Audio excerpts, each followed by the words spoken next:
It was well past midnight when Claire Dalton, CEO of a multimillion-dollar tech firm, found herself barefoot, exhausted, and locked out of her luxury Manhattan apartment. The elevator had just dinged shut behind her when she realized no phone, no purse, no keys. All she had was a box of leftover pasta she'd intended to eat straight from the container. She'd stepped out for just a second to check the hallway noise, and the heavy door had sealed behind her. Her silk blouse stuck to her back from the July humidity, her nerves fraying.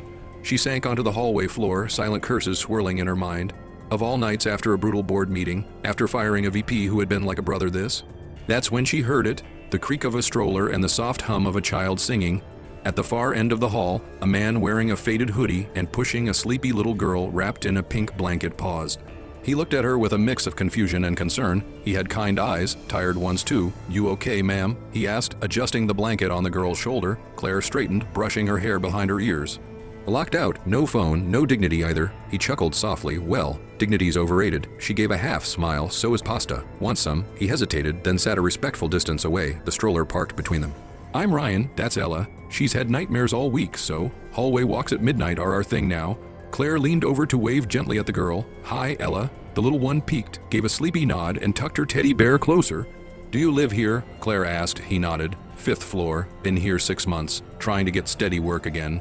Something about his tone, casual but proud, stuck with her. "So you're between jobs?" she asked carefully.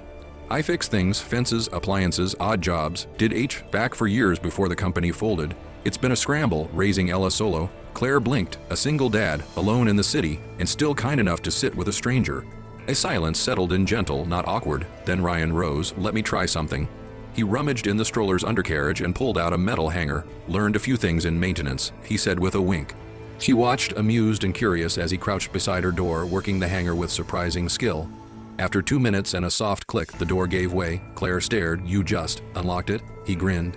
"Guess the old tricks still work." She burst out laughing, the stress of the day melting away. "You might have just saved my sanity." "Glad to be of service," he said, stepping back. She hesitated. "Wait, I should thank you properly. Coffee, breakfast tomorrow." Ryan's eyes flicked to Ella, who was already dozing off again. "I'd like that, but only if you don't mind crayons at the table."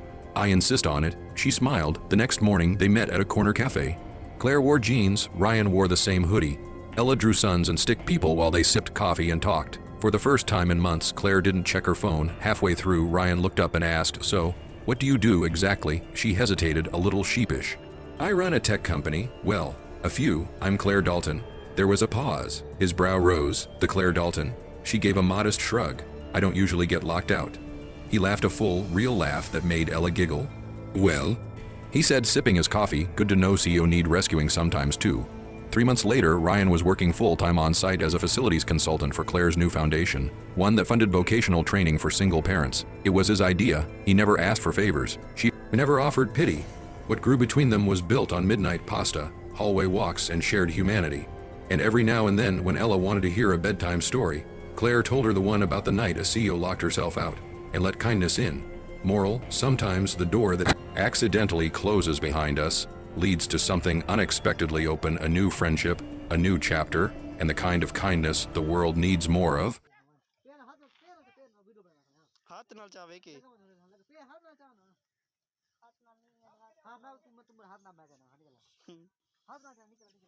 मत छोड़े हूँ